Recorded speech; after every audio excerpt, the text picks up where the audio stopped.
मसले साडे हल तो जिद्दां कि तुसीं जानते हो कि प्रोग्राम दे विच असीं हर हफ्ते दियां जिहड़े अहम मसले आ उन्हां नूं विचारदे हुन्ने आ, उन्हां ते गलबात करदे हुन्ने आ, टीका टिप्पणी करदे हुन्ने अपनी समझ के मुताबिक। सो अज भी करांगे उही गल्लां बातां दे नाल दी नाल तुहाडीआं टिप्पणियां तुहाडे सवालां नूं तुहाडे कमेंटां नूं भी लिया जावेगा। सो तुसीं भी अपने कमेंटां नाल अपणीआं टिप्पणियां नाल इस प्रोग्राम 'ਚ शिरकत करियो। पर उस तो पहला स्वागत करिए दलजीत सिंह हुणां दा, फिर करदे हां अगली गलबात।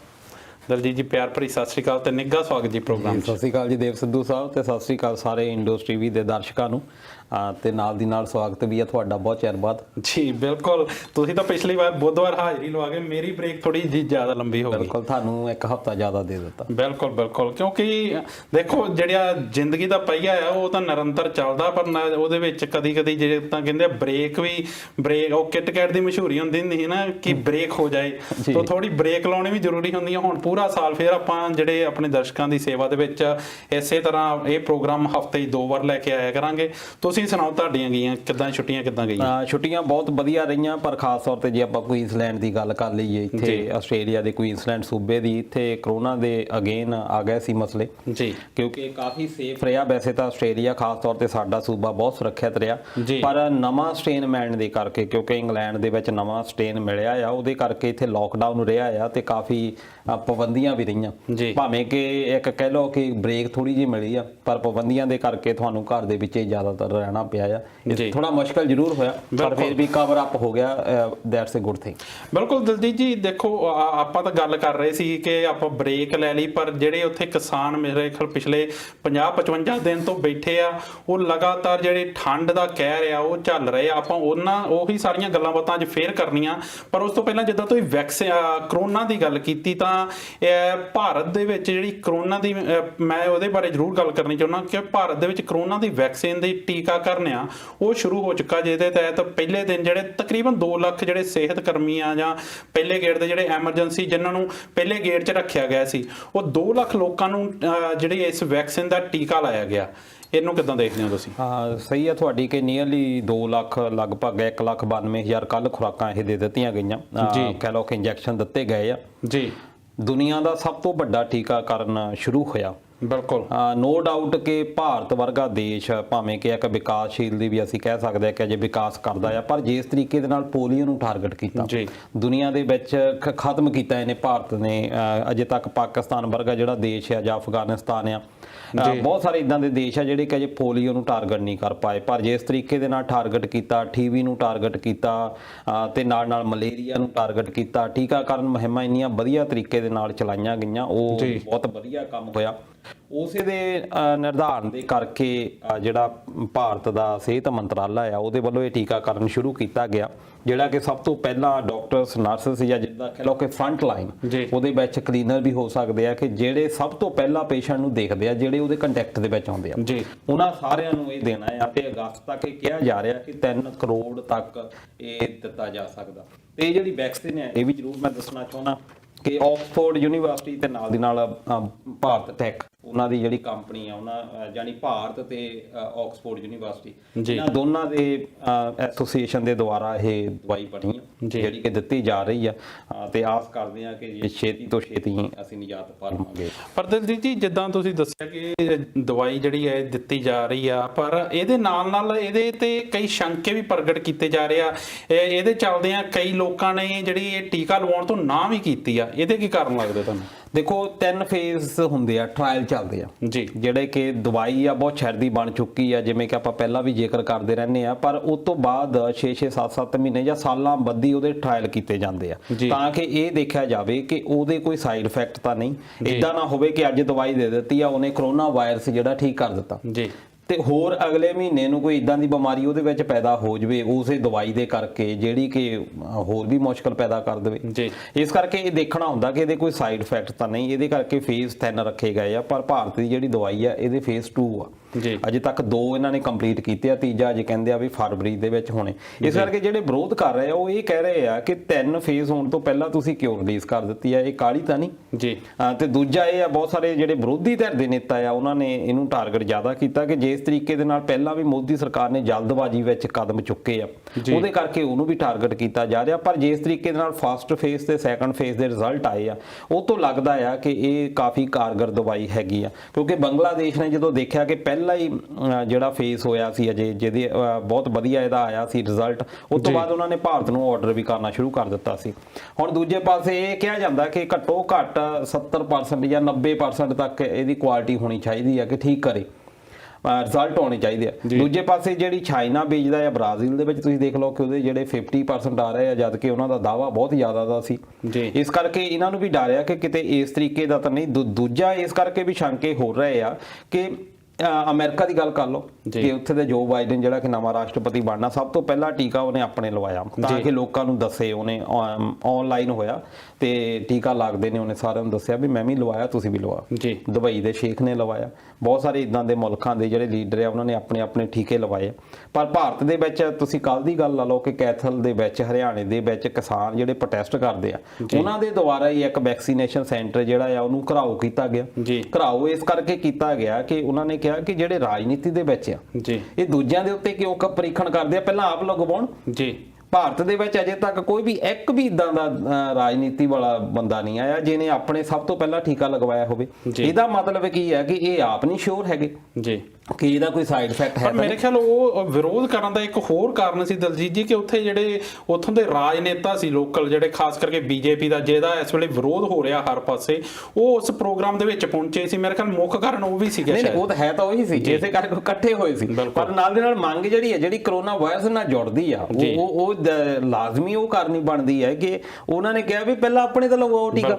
ਇਹ ਇੱਕ ਫੈਕਟ ਆ ਕਿ ਤੁਸੀਂ ਆਪਣੇ ਲਗਵਾਓ, ਉਸ ਤੋਂ ਬਾਅਦ ਪਤਾ ਲੱਗ ਜਾਊਗਾ। ਈਵਨ ਕਿ ਬਹੁਤ ਸਾਰੇ ਡਾਕਟਰ ਸੀ ਜਿਹੜੇ ਆ ਉਹ ਨਾ ਕਰ ਰਹੇ ਆ। ਇਹਦੇ ਕਿਹਾ ਜਾ ਰਿਹਾ ਕਿ ਮਾਮੂਲੀ ਬੁਖਾਰ ਹੋ ਸਕਦਾ, ਪੇਨ ਹੋ ਸਕਦੀ ਆ, ਅਲਰਜੀ ਵੀ ਹੋ ਸਕਦੀ ਆ। ਅਲਰਜੀ ਦੇ ਬਹੁਤ ਸਾਰੇ ਕੇਸਸ ਆਏ ਆ ਕਿ ਇਹ ਟੀਕਾ ਲਗਵਾਉਣ ਤੋਂ ਬਾਅਦ ਅਲਰਜੀ ਹੋ ਗਈ ਕਿਸੇ ਨਾ ਕਿਸੇ ਚੀਜ਼ ਤੋਂ। ਤੇ ਇਸ ਕਰਕੇ ਉਹ ਕੁਝ ਇਹ ਕਹਿ ਰਹੇ ਆ ਕਿ ਇਹ ਨਾਰਮਲ ਹੈਗੀਆਂ ਚੀਜ਼ਾਂ। ਇਹਦੇ ਬਾਰੇ ਦਵੰਦ ਚੱਲਦਾ। ਦੇਖੋ ਵਿਰੋਧੀ ਧਿਰ ਆ ਉਹਨੇ ਸਰਕਾਰ ਨੂੰ ਟਾਰਗੇਟ ਵੀ ਕਰਨਾ, ਆਪਾਂ ਵੀ ਕੋਈ ਹੋਈਏ ਸਰਕਾਰ ਦੇ ਵਿੱਚ ਆਪਾਂ ਉਹੀ ਕਰਨਾ ਕਿ ਕੋਈ ਨਾ ਕੋਈ ਭਲੇ ਦਾ ਕੰਮ ਹੋਵੇ। ਪਰ ਜੇ ਇਸ ਤਰੀਕੇ ਦੇ ਨਾਲ ਇਹਦੇ ਰਿਜ਼ਲਟ ਆਏ ਆ, ਇਹ ਆਸ ਕਰਦੇ ਆ ਕਿ ਆਉਣ ਵਾਲੇ ਦਿਨਾਂ ਦੇ ਵਿੱਚ ਬਹੁਤ ਵਧੀਆ ਰਿਜ਼ਲਟ ਆਉਣੇ। ਅਰਦਾਸ ਵੀ ਕਰਦੇ ਆ ਕਿ ਦਵਾਈ ਕਾਰਗਰ ਸਿੱਧ ਹੋਵੇ ਤਾਂ ਕਿ ਛੇਤੀ ਤੋਂ ਛੇਤੀ ਜਿਹੜਾ ਕਰੋਨਾ ਕਰਕੇ ਸਾਰੀ ਦੁਨੀਆ ਇੱਕ ਥੰਮੀ ਹੋਈ ਆ, ਰੁਕੀ ਹੋਈ ਆ, ਇਹ ਫੇਰ ਇੱਕ ਦੁਬਾਰਾ ਤੋਂ ਚੱਲਣਾ ਸ਼ੁਰੂ ਹੋ ਜਾਵੇ।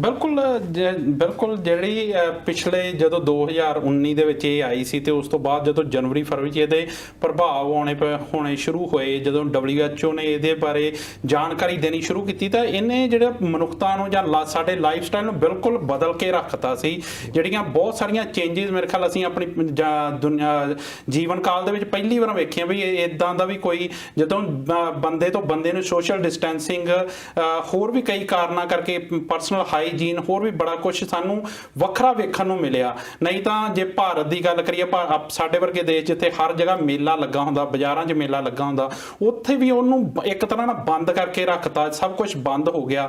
ਸੋ ਪਰ ਇਹ ਜਦੋਂ ਵੈਕਸੀਨ ਆਈ ਹੈ ਤੇ ਬਿਲਕੁਲ ਉਮੀਦ ਕਰਦੇ ਹਾਂ ਤੇ ਪ੍ਰਮਾਤਮਾ ਅੱਗੇ ਅਰਦਾਸ ਵੀ ਕਰਦੇ ਹਾਂ ਕਿ ਇਹ ਜਿਹੜੀ ਵੈਕਸੀਨ ਆ ਇਹਦੇ ਪ੍ਰਭਾਵ ਜਿਹੜੇ ਇਹਦੇ ਰਿਜ਼ਲਟ ਇਹ ਚੰਗੇ ਨਿਕਲਣ ਤੇ ਜਿਹੜਾ ਮਨੁੱਖਤਾ ਨੂੰ ਇੱਕ ਤਰੀਕੇ ਨਾਲ ਨਜ਼ਰਬੰਦ ਕੀਤਾ ਹੋਇਆ ਇਸ ਜਿਹੜੀ ਮਹਾਮਾਰੀ ਨੇ ਉਸ ਤੋਂ ਜਿਹੜੀ ਮਨੁੱਖਤਾ ਨੂੰ ਨਿਜਾਤ ਮਿਲੇ। ਤੇ ਦਲਜੀਤ ਜੀ ਗੱਲਾਂ ਫਿਰ ਆਪਾਂ ਉਹੀ ਕਿਸਾਨਾਂ ਵੱਲ ਦੁਬਾਰਾ ਚੱਲੀਏ, ਪਰ ਉਸ ਤੋਂ ਪਹਿਲਾਂ ਮੈਂ ਟਿੱਪਣੀਆਂ ਲੈਣੀਆਂ ਚਾਹੂੰਗਾ। ਬਲਜਿੰਦਰ ਬੈਂਸ ਹੁਣਾਂ ਦੀ ਟਿੱਪਣੀ ਆਈ ਹੈ, ਉਹ ਪ੍ਰੋਗਰਾਮ ਨੂੰ ਪਸੰਦ ਕਰ ਰਹੇ ਆ, ਸੋ ਤੁਹਾਡਾ ਬਹੁਤ ਬਹੁਤ ਮਿਹਰਬਾਨੀ ਬਲਜਿੰਦਰ ਬੈਂਸ ਜੀ। ਨਾਲ ਦੀ ਨਾਲ ਜਸਵੰਤ ਵਾਗਲਾ ਹੁਣਾਂ ਦੀ ਟਿੱਪਣੀਆਂ ਆਈਆਂ, ਉਹ ਵੀ ਪ੍ਰੋਗਰਾਮ ਨੂੰ ਪਸੰਦ ਕਰ ਰਹੇ ਆ। ਬਿਲਕੁਲ ਜੇ ਤੁਹਾਨੂੰ ਸਾਡੀ ਗੱਲਬਾਤ ਚੰਗੀ ਲੱਗਦੀ ਆ ਤਾਂ ਇਹ ਅਪੀਲ ਜ਼ਰੂਰ ਹੈ, ਕਿਉਂਕਿ ਸਾਡੀ ਆਵਾਜ਼ ਅਜੇ ਥੋੜੇ ਲੋਕਾਂ ਤੱਕ ਪਹੁੰਚਦੀ ਆ। ਤੇ ਇਹਦੇ ਨਾਲ ਨਾਲ ਅਪੀਲ ਹੈ ਕਿ ਜੇਕਰ ਤੁਹਾਨੂੰ ਸਾਡੀ ਗੱਲਬਾਤ ਚੰਗੀ ਲੱਗਦੀ ਤਾਂ ਇਸ ਨੂੰ ਅੱਗੇ ਸ਼ੇਅਰ ਜ਼ਰੂਰ ਕਰਿਆ ਕਰੋ ਆਪਣੇ ਦੋਸਤਾਂ ਤੱਕ, ਤਾਂ ਜੋ ਇਹ ਸਾਡੀ ਆਵਾਜ਼ ਹੋਰ ਵੀ ਅੱਗੇ ਜਾ ਸਕੇ।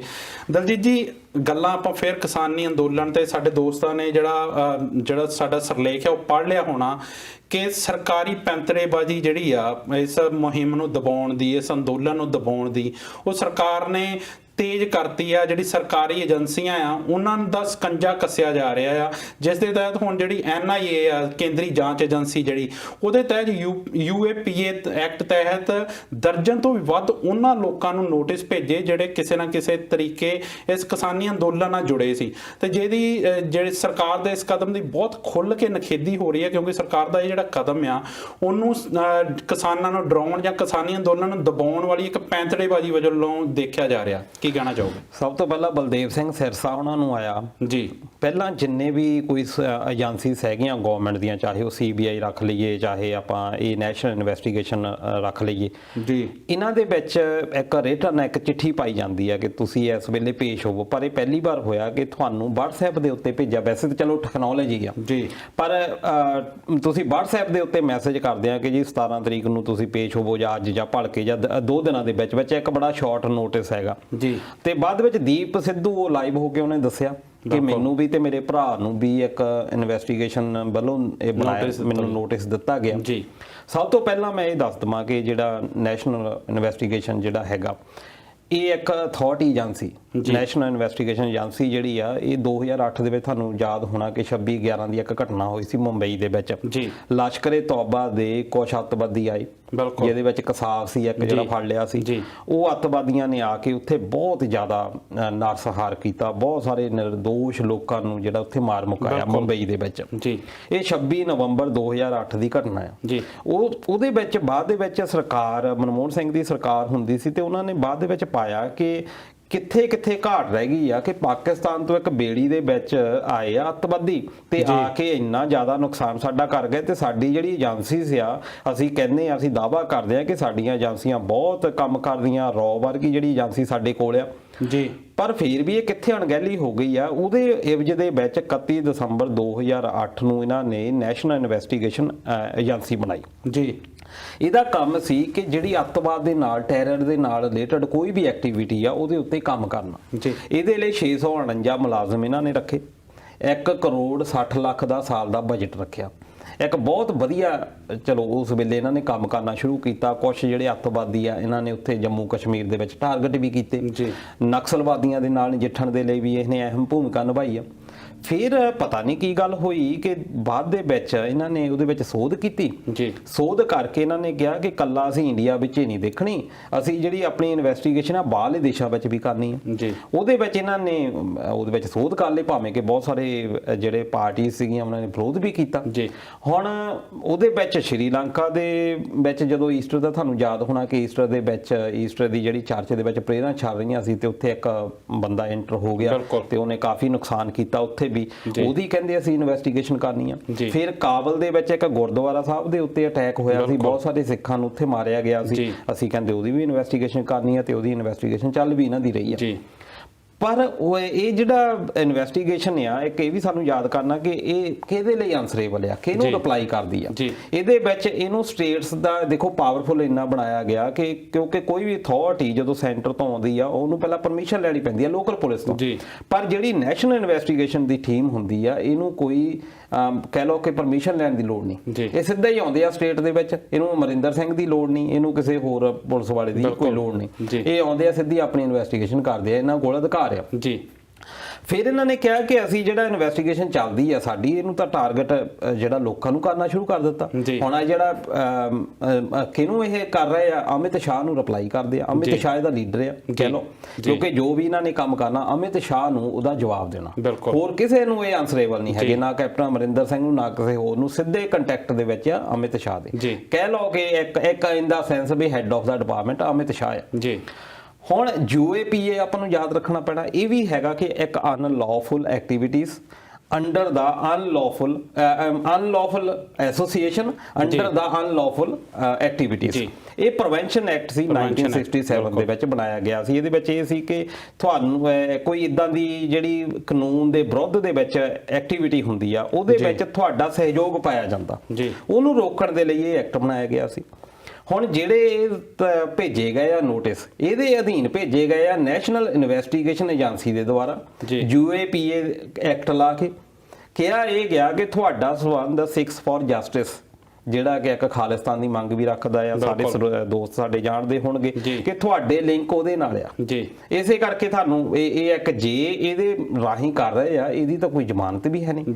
ਜੇ ਸਹਿਯੋਗ ਹੈ, ਦੀਪ ਸਿੱਧੂ ਸਿੱਧਾ ਕਹਿ ਰਿਹਾ ਕਿ ਮੇਰਾ ਕੋਈ ਸਹਿਯੋਗ ਨਹੀਂ। ਦੀਪ ਸਿੱਧੂ ਉਸ ਵੇਲੇ ਗਵਰਨਮੈਂਟ ਨੂੰ ਬਹੁਤ ਚੰਗਾ ਲੱਗਦਾ ਸੀ ਜਦੋਂ ਗੁਰਦਾਸਪੁਰ ਦੇ ਵਿੱਚ ਸਨੀ ਦਿਓਲ ਦਾ ਪ੍ਰਚਾਰ ਕਰਦਾ ਸੀ, ਉਦੋਂ ਤਾਂ ਮੋਦੀ ਸਾਹਿਬ ਵੀ ਨਾਲ। ਪਰ ਦਲਜੀਤ ਜੀ, ਜੇ ਇਦਾਂ ਗੱਲ ਜਿੱਦਾਂ ਤੁਸੀਂ ਕਿਹਾ ਕਿ ਇਹ ਜਿਹੜੀ NIA ਕਿੱਦਾਂ ਕੰਮ ਕਰਦੀ ਆ, ਤਾਂ ਆਪਾਂ ਨੂੰ ਯਾਦ ਹੋਣਾ ਕਿ ਪਿਛਲੇ ਜਦੋਂ ਅੰਦੋਲਨ ਇਹ ਹੋਰ ਤੇਜ਼ ਹੋਇਆ ਸੀ ਤਾਂ ਜਿਹੜਾ BJP ਗਵਰਨਮੈਂਟ ਇਹਦਾ ਪੂਰਾ ਜ਼ੋਰ ਇਸੇ ਚੀਜ਼ ਤੇ ਲੱਗਾ ਸੀ ਕਿ ਇਸ ਚੀਜ਼ ਨੂੰ ਕਿਸੇ ਨਾ ਕਿਸੇ ਤਰ੍ਹਾਂ ਇਹ ਸਿੱਧ ਕੀਤਾ ਜਾਵੇ ਕਿ ਜਿਹੜਾ ਕਿਸਾਨੀ ਅੰਦੋਲਨ ਇਹ ਖਾਲਿਸਤਾਨੀ ਵਿਚਾਰਧਾਰਾ ਤੋਂ ਪ੍ਰਭਾਵਿਤ ਆ, ਜਿਹਦੇ ਲਈ ਜਿਹੜੀ ਗੋਦੀ ਮੀਡੀਆ ਆ ਉਹਦਾ ਵੀ ਬੜਾ ਬਖੂਬੀ ਇਸਤੇਮਾਲ ਕੀਤਾ ਗਿਆ, ਕਿਉਂਕਿ ਉਹ ਸਟੂਡੀਓ 'ਚ ਬਹਿ ਕੇ ਇਹ ਰੌਲਾ ਪਾਉਂਦੇ ਸੀ ਕਿ ਜਿਹੜੇ ਸੜਕਾਂ ਤੇ ਬੈਠੇ ਆ ਉਹ ਕਿਸਾਨ ਨਹੀਂ, ਉਹ ਖਾਲਿਸਤਾਨੀ ਆ। ਇੱਥੇ ਜਿਹੜੇ ਆ ਵੱਡੇ ਜਿਹੜੇ ਪੀਜ਼ਿਆਂ ਦੇ ਲੰਗਰ ਲੱਗਦੇ ਆ, ਇੱਥੇ ਫੁੱਟ ਮਸਾਜਰ ਆ ਗਏ ਆ, ਇਹ ਸਾਰਾ ਕੁਝ ਖਾਲਿਸਤਾਨ ਨਾਲ ਜੋੜ ਕੇ। ਤੇ ਹੁਣ ਜਿਸ ਤਰੀਕੇ ਨਾਲ NIA ਨੂੰ ਵਰਤਿਆ ਗਿਆ, ਜਿਸ ਤਰੀਕੇ ਨਾਲ ਖਾਲਿਸਤਾਨ, ਉਹ ਇਹਨਾਂ ਸਾਰੀਆਂ ਚੀਜ਼ਾਂ ਤੇ ਇੱਕ ਮੋਹਰ ਲਾਉਣ ਦੀ ਕੋਸ਼ਿਸ਼ ਕੀਤੀ ਜਾ ਰਹੀ ਹੈ। ਦੇਖੋ, ਇਹ ਤੁਸੀਂ ਗੋਦੀ ਮੀਡੀਆ ਦੀ ਗੱਲ ਕਰਦੇ ਆ, ਜੇ ਅਸੀਂ ਲੀਗਲੀ ਦੇਖੀਏ ਜੀ,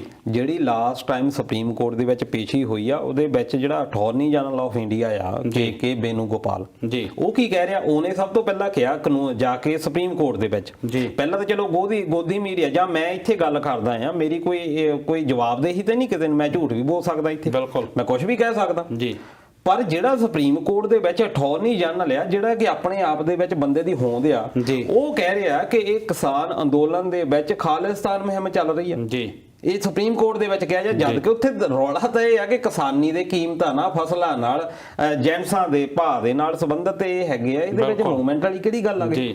ਜੇ ਅਸੀਂ ਦੇਖੀਏ ਇਹਨੂੰ ਨਾ ਤਾਂ ਧਾਰਮਿਕ ਤੌਰ ਤੇ ਅਸੀਂ ਲੈ ਸਕਦੇ ਹਾਂ, ਕੱਲੇ ਇਹਦੇ ਵਿੱਚ ਪੰਜਾਬੀ ਨਹੀਂ, ਹਰਿਆਣਾ ਦੇ ਵਿੱਚ ਹਿੰਦੂ ਵੀਰ ਬਹੁਤ ਆ, ਰਾਜਸਥਾਨ ਦੇ ਹਿੰਦੂ ਵੀਰ ਬਹੁਤ ਆ, ਈਵਨ ਕਿ ਮਹਾਰਾਸ਼ਟਰ, ਸਾਰੇ ਸਟੇਟਾਂ ਦੇ ਵਿੱਚੋਂ ਜਿੱਥੇ ਜਿੱਥੇ ਕਿਸਾਨਾਂ ਨੂੰ ਪਤਾ ਲੱਗਦਾ ਆ। ਇਹ ਵੱਖਰੀ ਗੱਲ ਆ ਕਿ ਅੰਦੋਲਨ ਦਿੱਲੀ ਦੇ ਵਿੱਚ ਚੱਲਦਾ, ਬਹੁਤ ਸਾਰੇ ਲੋਕ ਜਿਹੜੇ ਆ ਤਾਮਿਲਨਾਡੂ ਜਾਂ ਕੇਰਲਾ ਤੋਂ ਨਹੀਂ ਆ ਸਕਦੇ। ਦੂਜਾ, ਸਾਨੂੰ ਇਹ ਨਹੀਂ ਭੁੱਲਣਾ ਚਾਹੀਦਾ ਕਿ ਸਾਡੀ NRI ਇੱਕ ਕੰਮ ਵੀ ਕਰਦੀ ਆ, ਹੋਰ ਕਿਸੇ ਸਟੇਟ ਦੇ ਕੋਲ ਇੰਨੀ NRI ਦੀ ਸਪੋਰਟ ਹੈ ਨਹੀਂ। ਜੇ ਅਸੀਂ ਦੇਖੀਏ ਆਪਣੇ ਇੱਥੇ ਲਾ ਲਓ ਕਿ ਜਿੰਨੇ ਵੀ ਸਾਡੇ ਲੋਕ, ਸਾਡੇ ਵੀਰ ਸੁਣਦੇ ਹੋਣਗੇ ਅਮਰੀਕਾ, ਕੈਨੇਡਾ, ਇੰਗਲੈਂਡ ਦੇ ਵਿੱਚ ਜੀ, ਕਦੀ ਤੁਸੀਂ ਦੇਖਿਆ ਤੁਹਾਨੂੰ ਕੋਈ ਬਿਹਾਰ ਦਾ ਬੰਦਾ ਮਿਲਿਆ ਹੋਵੇ? ਬਿਲਕੁਲ। ਤੁਹਾਨੂੰ ਕੋਈ ਉੱਤਰ ਪ੍ਰਦੇਸ਼ ਦਾ, ਬਹੁਤ ਰੇਅਰ ਮਿਲੇ ਹੋਣਗੇ, ਬਹੁਤ ਰੇਅਰ, ਬਹੁਤ ਘੱਟ ਗਿਣਤੀ। ਤੁਹਾਨੂੰ ਕਿਤੇ ਮੱਧ ਪ੍ਰਦੇਸ਼ ਦਾ ਬੰਦਾ ਮਿਲਿਆ ਹੋਵੇ? ਜਦੋਂ ਵੀ ਤੁਹਾਨੂੰ ਕੋਈ ਮਿਲਿਆ ਹੋਊਗਾ, ਕੇਰਲਾ ਦਾ ਮਿਲਿਆ ਹੋਏਗਾ ਜਾਂ ਗੁਜਰਾਤ ਦਾ ਮਿਲਿਆ ਹੋਏਗਾ ਜਾਂ ਪੰਜਾਬੀ, ਸਭ ਤੋਂ ਉੱਥੇ ਪੰਜਾਬੀ ਜੀ।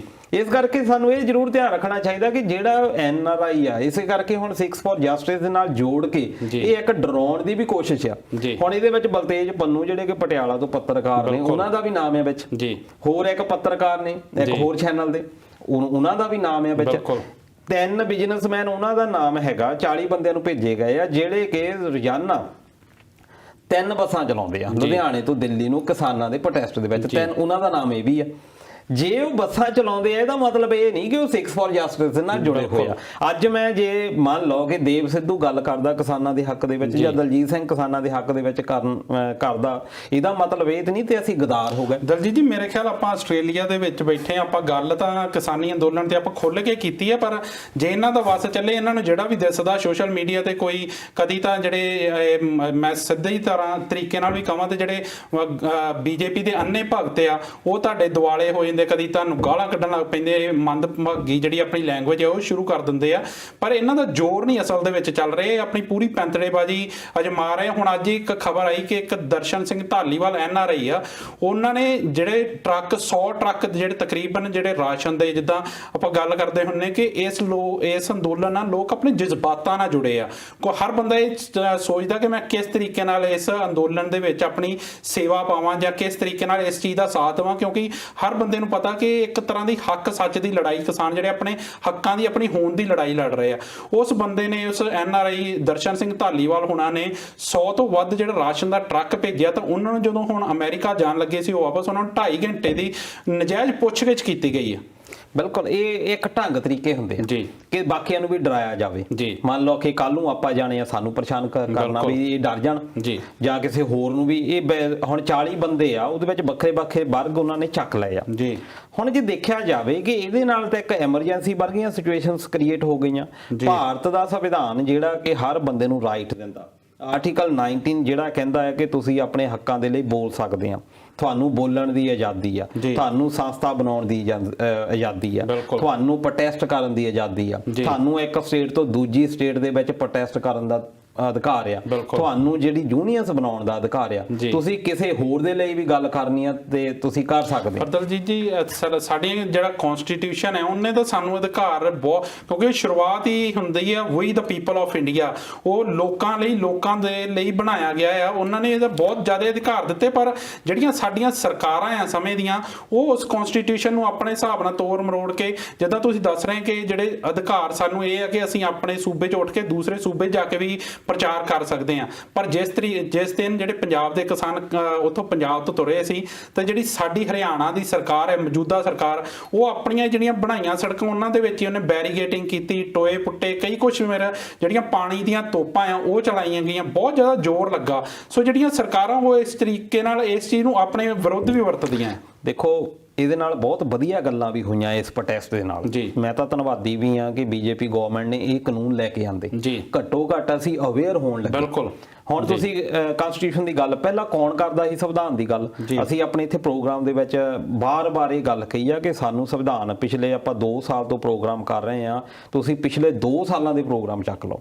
ਆਪਾਂ ਬਾਰ-ਬਾਰ ਇਹ ਗੱਲ ਕੀਤੀ ਆ ਆਪਣੀ ਡਿਸਕਸ਼ਨ ਦੇ ਵਿੱਚ, ਇਹੀ ਆਇਆ ਕਿ ਲੋਕਾਂ ਨੂੰ ਸੰਵਿਧਾਨ ਦੇ ਬਾਰੇ ਦੱਸਣਾ ਸ਼ੁਰੂ ਕਰੋ, ਬੱਚਿਆਂ ਨੂੰ ਪੜ੍ਹਾਉਣਾ ਸ਼ੁਰੂ ਕਰੋ, ਬੱਚਿਆਂ ਦੇ ਲਈ ਇੱਕ ਸਪੈਸ਼ਲ ਵੱਖਰਾ ਸਬਜੈਕਟ ਇਹਦਾ ਸੰਵਿਧਾਨ ਦਾ ਹੋਣਾ ਚਾਹੀਦਾ, ਲਾਅ ਦਾ ਹੋਣਾ ਚਾਹੀਦਾ।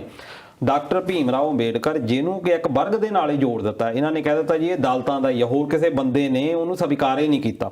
ਹੁਣ ਤੁਸੀਂ ਦੇਖ ਲਓ ਕਿ ਸੁਪਰੀਮ ਕੋਰਟ ਦੇ ਵਿੱਚ ਇਦਾਂ ਦੇ ਨਿਰਣੇ ਆ ਰਹੇ ਆ, ਤੁਸੀਂ ਸੁਪਰੀਮ ਕੋਰਟ ਦੇ ਵਿੱਚ ਜਾ ਕੇ ਦੇਖੋ ਕਿ ਰੈਪਰੈਜ਼ੈਂਟ ਕੌਣ ਕਰ ਰਿਹਾ।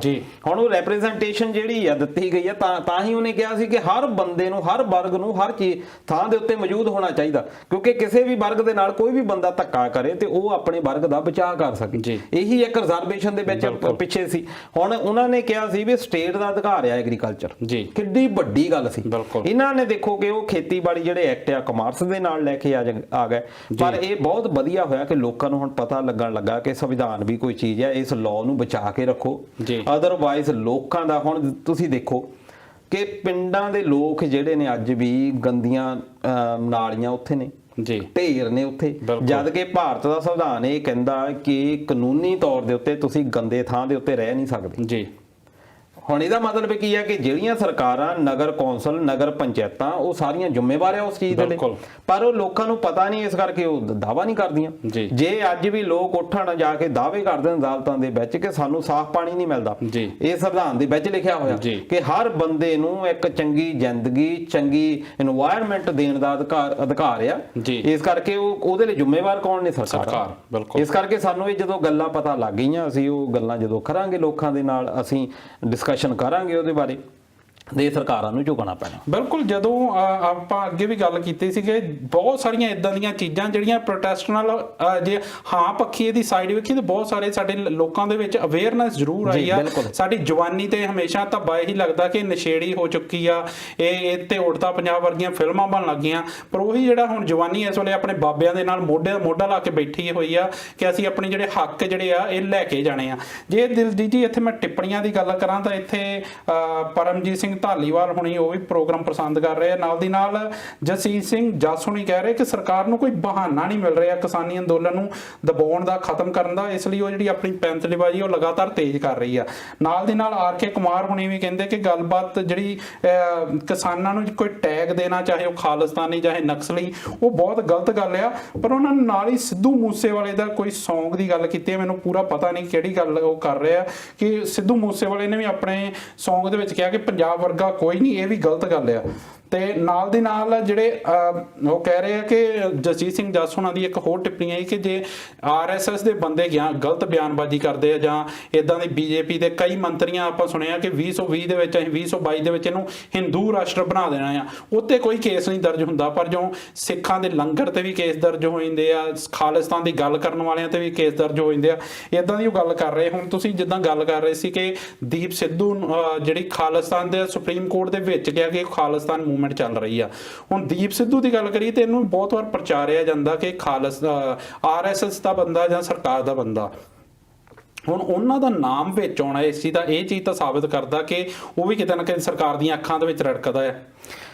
ਦੇਖੋ ਇਹਦੇ ਵਿੱਚ ਪਿਛਲੀਆਂ ਗੱਲਾਂ ਕੀ ਆ, ਕਿਉਂਕਿ ਏਜੰਸੀਜ਼ ਬਹੁਤ ਤਰੀਕੇ ਦੇ ਨਾਲ ਕੰਮ ਕਰਦੀਆਂ। ਜਿਹੜੇ ਲੋਕ ਇਹਦੇ ਵਿੱਚ ਹੈਗੇ ਆ ਉਹਨਾਂ ਨੂੰ ਪਤਾ ਜ਼ਿਆਦਾ ਕਿ ਸਰਕਾਰਾਂ ਬਹੁਤ ਆਪਣਾ ਕੰਮ ਚਲਾਉਣ ਦੇ ਲਈ ਇਹ ਜ਼ਰੂਰੀ ਵੀ ਹੈਗੇ। ਜਿੱਦਾਂ ਮੈਂ ਹੁਣ ਦੱਸਿਆ ਕਿ ਨੈਸ਼ਨਲ ਇਨਵੈਸਟੀਗੇਸ਼ਨ ਏਜੰਸੀ ਬਣਾਈ ਕਿਸੇ ਹੋਰ ਕਾਰਨ ਦੇ ਲਈ ਸੀ, ਪਰ ਕਹਿ ਲਓ ਕਿ ਇਹ ਵੀ ਆਪਣਾ ਜਿਹੜਾ ਕੰਮ ਆ ਇਹਦੇ ਵਿੱਚ ਕਢਾ ਲਓ। CBI ਈਵਨ ਕਿ ਸੁਪਰੀਮ ਕੋਰਟ ਕਹਿ ਚੁੱਕੀ ਆ ਕਿ ਪਿੰਜਰੇ ਦਾ ਤੋਤਾ ਜੀ, ਤੇ ਉਸ ਤੋਂ ਬਾਅਦ ਉਹਦੇ ਉੱਤੇ ਵੀ ਕਾਫੀ ਧੱਬੇ। ਨਹੀਂ ਤਾਂ ਸੁਪਰੀਮ ਕੋਰਟ ਹਰ ਵਾਰੀ ਮਾਣਯੋਗ ਇੱਕ ਰਿਹਾ, ਨਿਆਂਪਾਲਿਕਾ ਦੇ ਉੱਤੇ ਸਾਨੂੰ ਅੱਜ ਵੀ ਭਰੋਸਾ, ਪਰ ਨਿਆਂਪਾਲਿਕਾ ਦੇ ਕੁਝ ਡਿਸੀਜਨ ਇਦਾਂ ਦੇ ਹੈਗੇ ਆ। ਹੁਣ ਜਿੱਦਾਂ ਪਿਛਲੀ ਜਿਹੜੀ ਕਿਸਾਨ ਦੀ ਮੀਟਿੰਗ ਹੋਈ ਆ ਉਹਦੇ ਵਿੱਚ ਕਿਸਾਨਾਂ ਨੇ ਵੀ ਇਹ ਕਿਹਾ ਕਿ ਸਰਕਾਰ ਨੇ ਵੀ, ਤੋਮਰ ਸਾਹਿਬ ਨੇ ਵੀ, ਨਰਿੰਦਰ ਸਿੰਘ ਤੋਮਰ ਜਿਹੜੇ ਖੇਤੀਬਾੜੀ ਮੰਤਰੀ ਹੈਗੇ, ਉਹਨਾਂ ਨੇ ਵੀ ਇਹ ਕਿਹਾ ਕਿ ਜੇ ਅਦਾਲਤਾਂ ਦੇ ਨਾਲੋਂ ਅਸੀਂ ਆਪ ਇਹਦਾ ਕੱਢ ਲਈਏ ਕੋਈ ਸੋਲੂਸ਼ਨ, ਉਹ ਬੈਠ ਰਿਹਾ ਤੇ ਇਹ ਵਧੀਆ ਆ। ਕਿਉਂਕਿ ਜੇ ਸੁਪਰੀਮ ਕੋਰਟ ਦੇ ਵਿੱਚੋਂ ਕੋਈ ਇਦਾਂ ਦਾ ਆ ਜਾਂਦਾ ਆ ਜਿਹੜਾ ਕਿ ਸਾਨੂੰ ਸਵੀਕਾਰ ਨਹੀਂ ਜਾਂ ਕਿਸਾਨਾਂ ਨੂੰ ਸਵੀਕਾਰ ਨਹੀਂ, ਫਿਰ ਉਹਦੇ ਨਾਲ ਸੁਪਰੀਮ ਕੋਰਟ ਨੂੰ ਵੀ ਦਾਗ ਲੱਗਣ ਦਾ ਖਤਰਾ। ਉਹਨਾਂ ਨੇ ਦੇਖ ਲਿਆ ਕਿ ਜੇ ਇਹਦਾ ਲੋਕਾਂ ਨੇ ਵਿਰੋਧ ਕੀਤਾ, ਉਹਦੀ ਜਿਹੜੀ ਇੱਕ ਸ਼ਾਖ ਬਣੀ ਹੋਈ ਆ ਉਹਦਾ ਵੀ ਭਰੋਸਾ ਉੱਠਣ ਦਾ ਹੈ। ਇਸ ਕਰਕੇ ਹੁਣ ਆਪਾਂ ਦੇਖਦੇ ਹਾਂ ਕਿ ਅਗਲੀ ਜਿਹੜੀ ਸੁਣਵਾਈ ਹੋ ਰਹੀ ਆ ਸੁਪਰੀਮ ਕੋਰਟ, ਉਹਦੇ ਵਿੱਚ ਕੀ ਨਿਰਣਾ ਲੈਂਦੀ ਆ। ਪਰ ਉਹਦੇ ਵਿੱਚ ਮੈਂ ਪਿਛਲੇ ਪ੍ਰੋਗਰਾਮ ਵਿੱਚ ਵੀ ਗੱਲ ਕੀਤੀ ਸੀ ਕਿ ਬਹੁਤ ਸਾਰੇ ਕਾਨੂੰਨੀ ਮਾਹਰ, ਮੈਂ ਬਹੁਤ ਸਾਰਿਆਂ ਦੀਆਂ ਟਿੱਪਣੀਆਂ ਪੜ੍ਹੀਆਂ ਨੈਟ ਦੇ ਉੱਤੇ ਜਾ ਕੇ ਕਿ ਵੱਖ-ਵੱਖ ਜਿਹੜੇ ਕਾਨੂੰਨੀ ਮਾਹਰ ਆ, ਵੱਡੇ ਤੋਂ ਵੱਡੇ ਜਿਹੜੇ ਉੱਥੇ ਦੇ ਲਾਇਰ ਹੈਗੇ ਆ, ਉਹ ਕੀ ਕਹਿ ਰਹੇ ਆ। ਉਹ ਇਹ ਕਹਿ ਰਹੇ ਆ ਕਿ ਸੁਪਰੀਮ ਕੋਰਟ ਨੂੰ ਪਾਰਲੀਮੈਂਟ ਦੇ ਵਿੱਚ ਕੋਈ ਵੀ ਦਖਲਅੰਦਾਜ਼ੀ ਨਹੀਂ ਕਰਨੀ ਚਾਹੀਦੀ, ਕਿਉਂਕਿ ਸੁਪਰੀਮ ਕੋਰਟ ਦਾ ਇੱਕੋ ਇੱਕ ਮਤਲਬ ਹੈਗਾ ਕਿ ਸੁਪਰੀਮ ਕੋਰਟ ਨੇ ਸੰਵਿਧਾਨਕ ਸੰਸਥਾ, ਉਹਨੇ ਸੰਵਿਧਾਨ ਨੂੰ ਬਚਾ ਕੇ ਰੱਖਣਾ ਕਿ ਕੋਈ ਬੰਦਾ ਸੰਵਿਧਾਨ ਦੇ ਅਗੇਂਸਟ ਨਾ ਜਾਵੇ। ਇੱਕ ਪਾਸੇ ਸੁਪਰੀਮ ਕੋਰਟ ਇਹ ਕਹਿ ਰਹੀ ਆ ਕਿ ਤੁਸੀਂ ਮੁਲਤਵੀ ਕਰ ਦਿਓ, ਮੁਲਤਵੀ ਕਰ ਦੋ। ਕਿਉਂ ਕਰ ਦੋ? ਦੈਟ ਮੀਨਸ ਕਿ ਸਮਥਿੰਗ ਰੋਂਗ ਕੀਤਾ ਉਹਨਾਂ ਨੇ।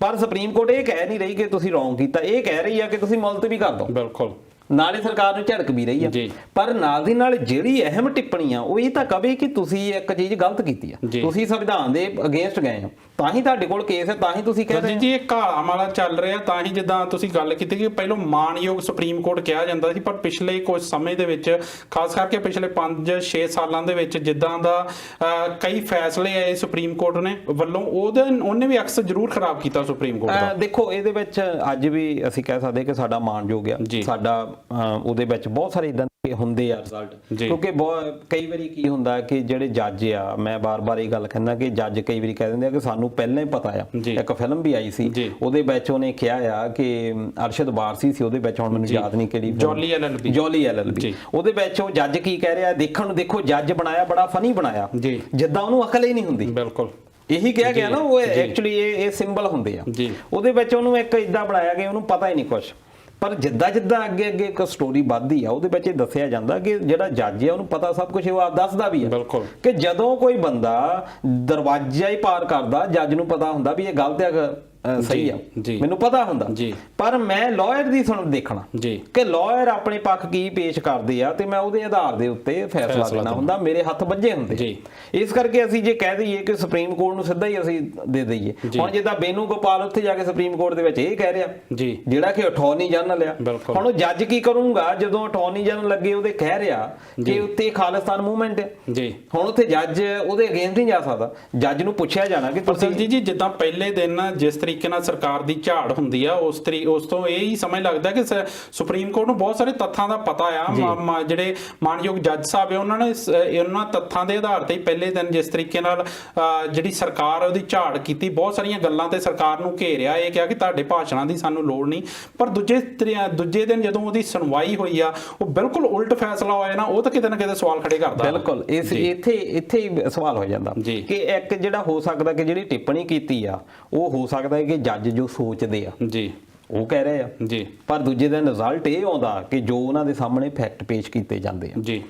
ਹੁਣ ਇਹਦੇ ਵਿੱਚ ਵੀ ਬਹੁਤ ਵਧੀਆ ਫੂਲਕਾ ਸਾਹਿਬ ਹੁਣੀ ਇੱਥੇ ਸੀਗੇ, ਕਾਫੀ ਵਧੀਆ ਵਕੀਲ ਉੱਥੇ ਗਏ ਆ, ਪੇਸ਼ ਹੋਏ ਆ, ਤੇ ਉਦੋਂ ਤਾਂ ਜਿੱਦਣ ਫੈਸਲਾ ਆਇਆ ਉਹਨਾਂ ਨੇ ਤਾਂ ਪਹਿਲਾਂ ਹੀ ਬਾਈਕਾਟ ਕਰ ਦਿੱਤਾ ਸੀ ਕਿ ਅਸੀਂ ਇਦਾਂ ਦੀ ਕਮੇਟੀ ਕੋਈ ਚਾਹੁੰਦੇ ਨਹੀਂ। ਪਰ ਇਹ ਕਮੇਟੀ ਵੀ ਜਿਹੜੀ 4 ਮੈਂਬਰੀ ਬਣਾਈ ਸੀ, ਉਹਦੇ ਵਿੱਚ ਇੱਕ ਅਸ਼ੋਕ ਗੁਲਾਟੀ ਨੇ, ਅਨਿਲ ਕਨਪਤ ਹੋਣਾ ਹੀ ਹੈਗੇ ਆ, ਤੇ ਨਾਲ ਭੁਪਿੰਦਰ ਸਿੰਘ ਮਾਨ ਹੋਣੀ, ਉਹ ਤਾਂ ਡਰਾਬੈਕ ਹੀ ਕਰ ਗਏ। ਹੁਣ ਜਦੋਂ ਡਰਾਬੈਕ ਹੀ ਕਰ ਗਏ ਤੇ ਹੁਣ 4 ਦੀ ਬਣਾਈ ਸੀ, ਇਹਦਾ ਮਤਲਬ ਹੈ ਉਹ ਖਤਮ ਹੀ ਆ, ਕਿਉਂਕਿ 4 ਬੰਦਾ ਵੀ ਆ, ਉਹਦਾ ਹੁਣ ਕੋਈ ਮੀਨਿੰਗ ਰਹਿ ਨਹੀਂ ਗਿਆ। ਹੁਣ ਅਗਲੀ ਸੁਣਵਾਈ ਦੇ ਵਿੱਚ ਦੇਖਦੇ ਆ, ਪਰ ਅਜੇ ਵੀ ਸਾਨੂੰ ਇਹ ਆਸ ਆ ਕਿ ਇਹਦਾ ਕੋਈ ਨਾ ਕੋਈ ਰਿਜ਼ਲਟ ਨਿਕਲੇ। ਆਪਾਂ ਦਲਜੀਤ ਜੀ ਸੁਪਰੀਮ ਕੋਰਟ ਦੀ ਗੱਲ ਕਰ ਰਹੇ ਹਾਂ ਤਾਂ ਕੱਲ ਮਾਨਯੋਗ ਸੁਪਰੀਮ ਕੋਰਟ ਦੇ ਵਿੱਚ ਇੱਕ ਹੋਰ ਸੁਣਵਾਈ ਹੋਣੀ ਹੈ। ਇੱਕ ਬੰਨੇ ਜਿਹੜੇ 26 ਜਨਵਰੀ ਦੇ ਵਿੱਚ ਟਰੈਕਟਰ ਰੈਲੀ ਦਾ ਜਿਹੜਾ ਆਯੋਜਨ ਕੀਤਾ ਜਾਣਾ, ਉਹਦੇ ਵੱਲ ਜਿਹੜੀ ਕਿਸਾਨੀ ਜਥੇਬੰਦੀਆਂ ਉਹਨਾਂ ਦਾ ਪੂਰਾ ਜ਼ੋਰ ਲੱਗਾ ਹੋਇਆ, ਕਿਉਂਕਿ ਉਹਨਾਂ ਦਾ ਵਾਰ-ਵਾਰ ਇਹ ਕਿਹਾ ਜਾ ਰਿਹਾ ਕਿ ਇਹ ਬਹੁਤ ਵੱਡਾ ਇੱਕ ਕਦਮ ਆ ਸਾਡੇ ਹੱਕਾਂ ਦੀ ਲੜਾਈ ਦੇ ਵਿੱਚ। ਇੱਕ ਬਹੁਤ ਬੇਸ਼ੱਕ ਇਹ ਵੀ ਸਾਫ਼ ਕਰ ਦਿੱਤਾ ਗਿਆ ਕਿ ਇਹ ਆਖਰੀ ਕਦਮ ਨਹੀਂ, ਪਰ ਇਹ ਬਹੁਤ ਵੱਡਾ ਉਹਨੂੰ ਇੱਕ ਦਿੱਤਾ ਜਾ ਰਿਹਾ ਵੀ ਇਹ ਉਦੋਂ ਬਹੁਤ ਵੱਡੀ ਕਾਰਵਾਈ ਪੈ ਸਕਦੀ ਆ। ਪਰ ਨਾਲ ਦੀ ਨਾਲ ਸਰਕਾਰ ਦਾ ਜ਼ੋਰ ਲੱਗਾ ਹੋਇਆ ਕਿ ਇਸ ਤਰੀਕੇ ਨੂੰ ਇਸ ਰੈਲੀ ਨੂੰ ਕਿਸੇ ਤਰੀਕੇ ਖਤਮ ਕੀਤਾ ਜਾਵੇ। ਇਹਦੇ ਚੱਲਦੇ ਸਰਕਾਰ ਨੇ ਮਾਨਯੋਗ ਸੁਪਰੀਮ ਕੋਰਟ ਦੇ ਵਿੱਚ ਪਟੀਸ਼ਨ ਦਾਇਰ ਕੀਤੀ ਕਿ ਇਸ ਰੈਲੀ ਤੇ ਰੋਕ ਲਾਈ ਜਾਵੇ। ਉਹਦੀ ਵੀ ਕੱਲ ਨੂੰ ਸੁਣਵਾਈ ਹੈ, ਉਹਨੂੰ ਕਿੱਦਾਂ ਦੇਖਦੇ ਹੋ ਤੁਸੀਂ? ਦੇਖੋ 26 ਜਨਵਰੀ ਬੜਾ ਅਹਿਮ ਦਿਨ ਆ ਜੀ।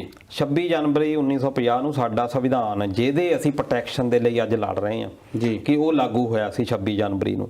ਜਿਸ ਪ੍ਰੋਟੈਕਸ਼ਨ ਦੇ ਲਈ, ਜਿਸ ਲਾਅ ਦੇ ਲਈ, ਜਿਹੜੇ ਅਨਲॉफुल ਲਾਅ ਜਿਹੜੇ ਬਣਾਏ ਜਾ ਰਹੇ, ਜਿਸ ਪ੍ਰੋਟੈਕਸ਼ਨ ਦੇ ਲਈ ਕਿਸਾਨ ਪ੍ਰੋਟੈਸਟ ਕਰ ਰਹੇ ਆ, ਉਹ ਭਲਾ ਕਿਉਂ ਉਸ ਐਡੇ ਅਹਿਮ ਦਿਨ ਨੂੰ ਖਰਾਬ ਕਰਨਗੇ?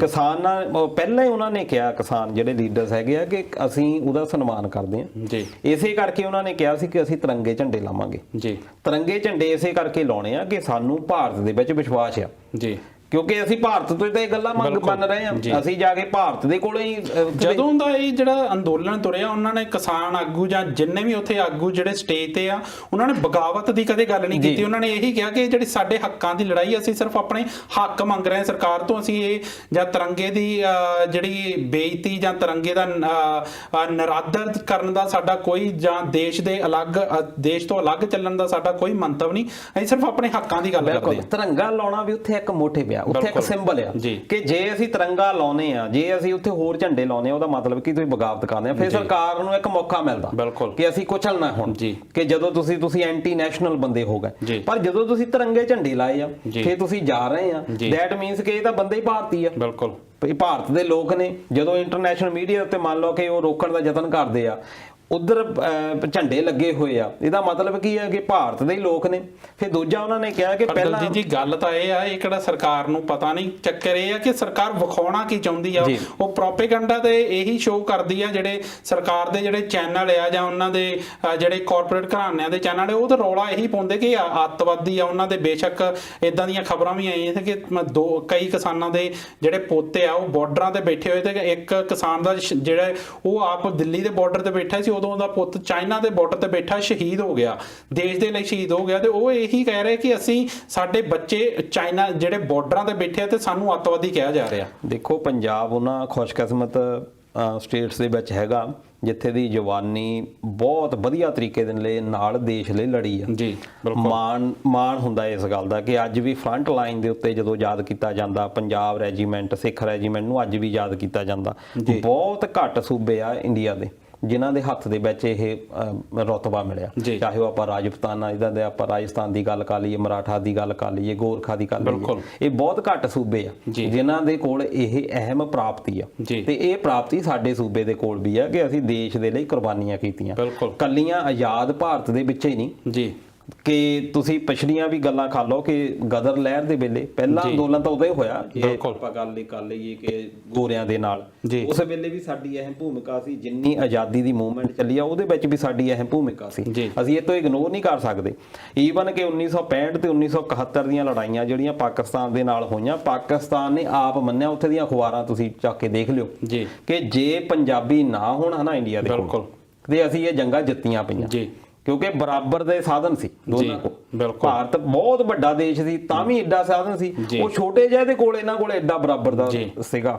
ਇਸ ਕਰਕੇ ਉਹ ਆਪ ਮੰਨਦੇ ਆ। ਇਸ ਕਰਕੇ ਸਰਕਾਰ ਨੂੰ ਵੀ ਇਹ ਪਤਾ ਆ, ਇਹ ਅੰਦੋਲਨ ਏਡਾ ਲੰਬਾ ਚੱਲੇ ਗਿਆ, ਇਸ ਕਰਕੇ ਉਹਨਾਂ ਨੂੰ ਵੀ ਪਤਾ ਜੇ ਪੰਜਾਬੀਆਂ ਦੀ ਜਗ੍ਹਾ ਦੇ ਉੱਤੇ ਹੋਰ ਕੋਈ ਸਟੇਟ ਦੇ ਹੁੰਦੇ, ਤੁਸੀਂ ਆ ਪਿਛਲੀ ਵਾਰ ਆਪਾਂ ਤਾਮਿਲਨਾਡੂ ਦੇ ਲੋਕ ਆਏ ਸੀ, ਗਲਾਂ ਦੇ ਵਿੱਚ ਖੋਪੜੀਆਂ ਉਹਨਾਂ ਨੇ ਪਾਈਆਂ ਸੀ, ਜੰਤਰ ਮੰਤਰ ਤੇ ਬੈਠੇ ਰਹੇ।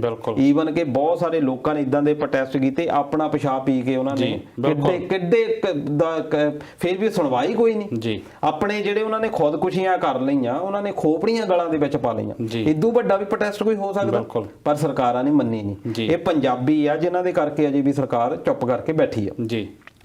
ਦੂਜਾ ਕਿਸਾਨ ਲੀਡਰਸ ਨੇ ਇਹ ਕਿਹਾ ਕਿ ਜਿਹੜਾ 26 ਜਨਵਰੀ ਦੀ ਪਰੇਡ ਆ, ਅਸੀਂ ਉਹ 'ਚ ਖੱਲਣ ਨਹੀਂ ਪਾਉਣੀ ਜੀ, ਪਰੇਡ ਪੂਰੀ ਚੱਲੂਗੀ, ਉਸ ਤੋਂ ਬਾਅਦ ਅਸੀਂ ਸ਼ੁਰੂ ਕਰਾਂਗੇ ਜੀ। ਇਸ ਕਰਕੇ ਨੋ ਡਾਊਟ ਕਿ ਸਰਕਾਰ ਨੇ ਇਸ ਚੀਜ਼ ਨੂੰ ਭੜਕਾਉਣਾ ਹੈ ਜੀ। ਤੇ ਪਰ ਨਾਲ ਦੀ ਨਾਲ ਅਸੀਂ ਅਰਦਾਸ ਵੀ ਕਰਦੇ ਹਾਂ ਕਿ ਇਹ ਸ਼ਾਂਤੀਪੂਰਵਕ ਰਵੇ ਜੀ, ਕਿਉਂਕਿ ਹੁਣ ਤੱਕ ਦਾ ਸਾਡੀ ਸਭ ਤੋਂ ਵੱਡੀ ਪ੍ਰਾਪਤੀ ਇਹ ਆ ਕਿ ਅਸੀਂ ਸ਼ਾਂਤੀਪੂਰਵਕ ਰਹੇ ਹਾਂ ਜੀ। ਇੱਕ ਵੀ ਕੋਈ ਘਟਨਾ ਇਦਾਂ ਦੀ ਨਹੀਂ ਹੋਈ ਕਿ ਜਿਹਦੇ ਵਿੱਚ ਕਿ ਕੋਈ ਸਾਨੂੰ ਨਮੋਸ਼ੀ ਦਾ ਸਾਹਮਣਾ ਕਰਨਾ ਪੈ ਜਾਵੇ, ਖਾਸ ਤੌਰ ਤੇ ਯੂਥ, ਕਿਉਂਕਿ ਯੂਥ ਦਾ ਥੋੜਾ ਜਿਹਾ ਬਲੱਡ ਪ੍ਰੈਸ਼ਰ ਥੋੜੇ ਜ਼ਿਆਦਾ ਦਿਲ ਧੜਕਦਾ ਹੁੰਦਾ ਬਜ਼ੁਰਗਾਂ ਦੇ ਨਾਲ, ਬਜ਼ੁਰਗਾਂ ਦਾ ਆਪਣਾ ਤਜਰਬਾ ਹੁੰਦਾ, ਸਾਡਾ ਖੂਨ ਥੋੜਾ ਜਿਹਾ ਗਰਮ ਹੁੰਦਾ।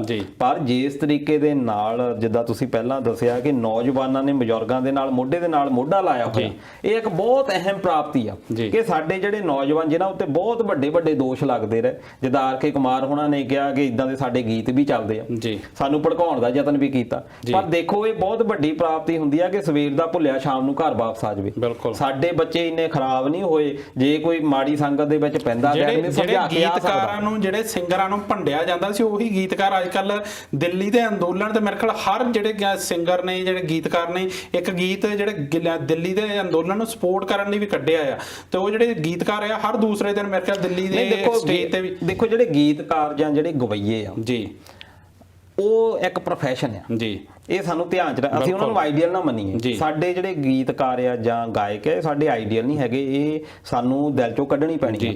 ਇਹ ਤਾਂ ਗਾਇਕ ਇਦਾਂ ਦੇ ਆ ਵੀ ਜਦੋਂ ਬਾਬੇ ਦਾ ਗੁਰਪੁਰਬ ਆਇਆ ਨਹੀਂ ਬਾਬੇ ਦੀਆਂ ਕੈਸਟਾਂ ਕੱਢਣੀਆਂ, ਉਦੋਂ ਬਾਅਦ ਦੇ ਵਿੱਚ ਉਹਨਾਂ ਨੇ ਜਦੋਂ ਜਗਰਾਤੇ ਕੱਢਣੇ ਆ, ਜਦੋਂ ਵਿਆਹ ਦੇ ਮਾਹੌਲ ਆ ਉਦੋਂ ਉਹਨਾਂ ਦਾ ਪ੍ਰੋਫੈਸ਼ਨ ਆ, ਆਪਾਂ ਉਹਨਾਂ ਦੀ ਰਿਸਪੈਕਟ ਕਰਦੇ ਆ, ਉਹਨਾਂ ਦਾ ਆਪਣਾ ਪ੍ਰੋਫੈਸ਼ਨ, ਉਹਨਾਂ ਨੂੰ ਉਦਾਂ ਦਾ ਕੰਮ ਕਰਨ ਦਿਓ ਉਹਨਾਂ ਦੇ ਵਿੱਚ, ਕਿਉਂਕਿ ਅਸੀਂ ਝੱਟ ਉਹਨਾਂ ਨੂੰ ਟਾਰਗੇਟ ਵੀ ਕਰ ਲੈਂਦੇ ਆ। ਉਹ ਮੈਂ ਤੁਹਾਡੀ ਗੱਲ ਮੰਨਦਾ, ਪਰ ਇੱਕ ਬੰਨੇ ਜਿਹੜੇ ਗਾਣੇ ਕੱਢਣੇ, ਦੂਜੇ ਬੰਨੇ ਜੇ ਆਪਾਂ ਜੱਸ ਬਾਜਵਾ ਜਾਂ ਜਿਵੇਂ ਆਪਾਂ ਨਾਮ ਲੈ ਕੇ ਵੀ ਤਾਂ ਖੁੱਲੇ ਆਮ ਮੋਦੀ ਸਾਹਿਬ ਦਾ ਨਾਮ ਲੈ ਕੇ ਜਾਂ ਸਰਕਾਰ ਦੀ ਨਖੇਦੀ ਖੁੱਲੇ ਆਮ ਸਟੇਜਾਂ ਤੇ ਕਰਦੇ ਆ। ਪਿਛਲੇ ਦਿਨੀ ਇੱਕ ਬਾਲੀਵੁੱਡ ਐਕਟਰੈਸ ਜਿਹੜੀ ਆ ਉਹ ਦਿੱਲੀ ਦੇ ਸਟੇਜ ਤੋਂ ਬੋਲ ਰਹੀ ਸੀ, ਉਹ ਖੁੱਲੇ ਆਮ ਸਰਕਾਰ ਦੀ ਜਿਹੜੀ ਨਖੇਦੀ ਕਰ ਰਹੀ ਸੀ। ਦੂਜੇ ਬੰਨੇ ਬਹੁਤ ਸਾਰੇ ਇਦਾਂ ਦੇ ਬਾਲੀਵੁੱਡ ਐਕਟਰ ਵੀ ਆ ਜਿਨ੍ਹਾਂ ਨੂੰ ਅਸੀਂ ਹੀਰੋ ਮੰਨਦੇ ਤੇ ਉਹ ਅਜੇ ਤੱਕ ਚੁੱਪ ਕਰਕੇ ਬੈਠੇ ਹੋਏ ਆ। ਉਹਦਾ ਕਾਰਨ ਇਹ ਹੈ ਕਿ ਤੁਹਾਡੀ ਪਾਲਣ ਪੋਸ਼ਣ ਕਿੱਦਾਂ ਦੇ ਪਰਿਵਾਰਾਂ ਵਿੱਚ ਹੋਇਆ ਜੀ। ਬਹੁਤ ਸਾਰੇ ਇੱਥੇ ਸਾਡੇ ਦੋਸਤ ਆ ਜਿਨ੍ਹਾਂ ਦਾ ਜ਼ਮੀਨਾਂ ਦੇ ਨਾਲ ਲੈਣ ਦੇਣੇ ਕੋਈ ਨਹੀਂ ਜੀ, ਪਰ ਉਹ ਪਿੰਡਾਂ ਦੇ ਵਿੱਚੋਂ ਆਏ ਆ, ਉਹਨਾਂ ਨੂੰ ਪਤਾ ਆ ਕਿ ਕਿਸਾਨੀ ਕਿੱਦਾਂ ਚੱਲਦੀ ਹੈ ਜੀ। ਸਵੇਰ ਤੋਂ ਲੈ ਕੇ ਸ਼ਾਮ ਤੱਕ ਜਿਹੜੇ ਪਸੀਨੇ ਦੇ ਨਾਲ ਮੁੜਕੋ ਮੁੜਕੀ ਹੋਏ ਲੋਕਾਂ ਨੂੰ ਦੇਖਿਆ ਜਿਨ੍ਹਾਂ ਨੇ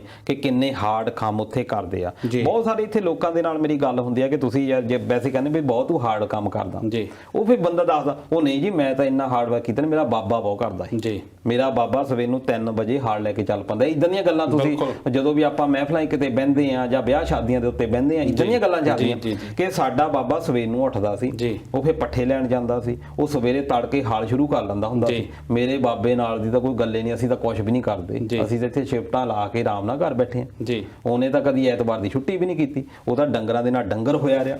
ਇਸ ਕਰਕੇ ਇਹ ਸਾਡੇ ਦਿਲਾਂ ਦੇ ਵਿੱਚ ਜਿਨ੍ਹਾਂ ਲੋਕਾਂ ਨੇ ਇਹ ਗੱਲਾਂ ਦੇਖੀਆਂ ਹੀ ਨਹੀਂ, ਜਿਹੜੇ ਸ਼ੁਰੂ ਤੋਂ ਇਦਾਂ ਦੇ ਪਾਲਣ ਪੋਸ਼ਣ ਦੇ ਵਿੱਚ ਰਹੇ ਆ, ਜਿਨ੍ਹਾਂ ਨੂੰ ਕਿਸਾਨਾਂ ਦਾ ਪਤਾ ਹੀ ਨਹੀਂ, ਉਹ ਬੰਦੇ ਫਿਰ ਜ਼ਰੂਰ ਵਿਰੋਧ ਬੋਲਦੇ ਆ। ਪਰ ਜਿਨ੍ਹਾਂ ਨੇ ਦੇਖੀਆਂ ਇਹ ਚੀਜ਼ਾਂ ਹੰਡਾਈਆਂ, ਉਹ ਬੰਦਿਆਂ ਨੂੰ ਜ਼ਰੂਰ ਇੱਕ ਭਾਵਨਾ ਆ ਜਾਂਦੀ ਆ, ਸਮਰਪਣ ਆ ਜਾਂਦਾ ਜੀ। ਬਿਲਕੁਲ ਦਲਜੀਤ ਜੀ, ਜਿਹੜਾ ਪ੍ਰੋਗਰਾਮ ਦਾ ਸਮਾਂ ਆ ਉਹ ਖਤਮ ਹੋ ਗਿਆ ਜੀ ਤਕਰੀਬਨ। ਸੋ ਜਿਹੜੀ ਆਪਾਂ ਗੱਲ ਕਰ ਰਹੇ ਉਹਦੇ ਵਿੱਚ ਐਂਡ ਤੇ ਤਾਂ ਆਪਾਂ ਇਹੀ ਉਮੀਦ ਕਰ ਸਕਦੇ ਹਾਂ ਕਿ ਜੋ ਚੀਜ਼ ਪਹਿਲੋਂ ਜਿੱਦਾਂ ਸੁਪਰੀਮ ਕੋਰਟ ਦੇ ਫੈਸਲੇ ਤੇ ਜਿਸ ਤਰੀਕੇ ਨਾਲ ਉਂਗਲੀਆਂ ਉੱਠੀਆਂ ਜਦੋਂ ਉਹਨਾਂ ਨੇ ਸਰਕਾਰ ਦੇ ਪੱਖ ਦੇ ਵਿੱਚ ਕਮੇਟੀ ਬਣਾਈ ਆ, ਤਾਂ ਜਿਹੜੀ ਕੱਲ ਸੁਣਵਾਈ ਹੋ ਰਹੀ ਆ, ਜੇ ਸੁਪਰੀਮ ਕੋਰਟ ਨੇ ਦੁਬਾਰਾ ਸਰਕਾਰ ਦੇ ਹੱਕ ਦੇ ਵਿੱਚ ਫੈਸਲਾ ਕਰ ਦਿੱਤਾ ਕਿ ਇਸ ਤਰੀਕੇ ਤੇ ਰੋਕ ਲਾਤੀ, ਫਿਰ ਬੜੀ ਕਸੂਤੀ ਪਿਕਚਰ ਬਣ ਜਾਊ। ਕਿਉਂਕਿ ਜਿਹੜੀ ਕਿਸਾਨੀ ਜਥੇਬੰਦੀਆਂ ਉਹਨਾਂ ਦਾ ਵੀ ਪੂਰਾ ਜ਼ੋਰ ਲੱਗਾ ਹੋਇਆ ਕਿ ਜਿਹੜੀ 26 ਮਾਰਚ ਦੀ ਟਰੈਕਟਰ ਰੈਲੀ ਆ, ਇਹਦੀਆਂ ਤਿਆਰੀਆਂ ਬਹੁਤ ਜ਼ੋਰ ਸ਼ੋਰ ਨਾਲ ਚੱਲ ਰਹੀਆਂ। ਸੋ ਸਾਡੀ ਉਮੀਦ ਹੈ ਕਿ ਜਿਹੜੀ ਮਾਨਯੋਗ ਸੁਪਰੀਮ ਕੋਰਟ ਹੈ ਉਹ ਸੁਪਰੀਮ ਹੈ ਸਾਡੇ ਦੇਸ਼ ਦੀ, ਪਰ ਉਹ ਜਿਹੜੇ ਤਾਜ਼ਾ ਹਾਲਾਤਾਂ ਨੂੰ ਵੇਖਦੇ, ਸਾਰੀਆਂ ਚੀਜ਼ਾਂ ਨੂੰ ਵੇਖਦੇ, ਕਿਸਾਨਾਂ ਦੇ ਹੱਕਾਂ ਦੀ ਜਿਹੜੀ ਰਾਖੀ ਉਹ ਵੀ ਉਹਨਾਂ ਨੇ ਕਰਨੀ ਹੈ। ਸੋ ਉਹ ਚੀਜ਼ਾਂ ਉਹ ਵੀ ਧਿਆਨ ਦੇ ਵਿੱਚ ਰੱਖ ਕੇ ਫਿਰ ਫੈਸਲਾ ਲੈਣ। ਤੇ ਦਲਜੀਤ ਜੀ ਜਾਣ ਤੋਂ ਪਹਿਲਾਂ ਮੈਂ ਆਪਾਂ ਇੱਕ ਟਿੱਪਣੀਆਂ ਦੀ ਗੱਲ ਜੇ ਕਰਾਂ ਤਾਂ ਹਰਜੀਤ ਸ਼ਰਮਾ ਹੁਣੀ ਆਕਲੈਂਡ ਤੋਂ ਉਹ ਵੀ ਪ੍ਰੋਗਰਾਮ ਪਸੰਦ ਕਰ ਰਹੇ, ਨਾਲ ਦੀ ਨਾਲ ਵਿਭਾ ਦਾਸ ਹੁਣੀ, ਡਿੰਪਲ ਗੈਂਗਰ ਹੁਣੀ, ਇਹ ਸਾਰੇ ਪ੍ਰੋਗਰਾਮ ਨੂੰ ਪਸੰਦ ਕਰ ਰਹੇ। ਸੋ ਤੁਹਾਡਾ ਸਾਰਿਆਂ ਦੋਸਤਾਂ ਦਾ ਪ੍ਰੋਗਰਾਮ ਦੇ ਵਿੱਚ ਜੁੜਨ ਲਈ ਬਹੁਤ ਬਹੁਤ ਧੰਨਵਾਦ। ਸੰਨੀ ਸ਼ਰਦਾ ਹੁਣੀ ਪ੍ਰੋਗਰਾਮ 'ਚ ਜੁੜੇ ਆ, ਉਹਨਾਂ ਦਾ ਉਹ ਵੀ ਪ੍ਰੋਗਰਾਮ ਪਸੰਦ ਕਰ ਰਹੇ। ਸੋ ਦੋਸਤੋ ਜਿੰਨੇ ਵੀ ਤੁਸੀਂ ਜੇ ਪ੍ਰੋਗਰਾਮ 'ਚ ਗੱਲਬਾਤ ਤੁਹਾਨੂੰ ਚੰਗੀ ਲੱਗਦੀ ਆ ਤਾਂ ਮੇਰੀ ਅਪੀਲ ਹੈ ਕਿ ਤੁਸੀਂ ਇਸ ਪ੍ਰੋਗਰਾਮ ਨੂੰ ਅੱਗੇ ਦੀ ਅੱਗੇ ਸ਼ੇਅਰ ਜ਼ਰੂਰ ਕਰਿਆ ਕਰੋ, ਤਾਂ ਜੋ ਸਾਡੀ ਆਵਾਜ਼ ਹੋਰ ਅੱਗੇ ਵੀ ਪਹੁੰਚ ਸਕੇ ਤੇ ਸਾਡੀ ਗੱਲਬਾਤ ਲੋਕਾਂ ਤੱਕ, ਜ਼ਿਆਦਾ ਲੋਕਾਂ ਤੱਕ ਪਹੁੰਚ ਸਕੇ।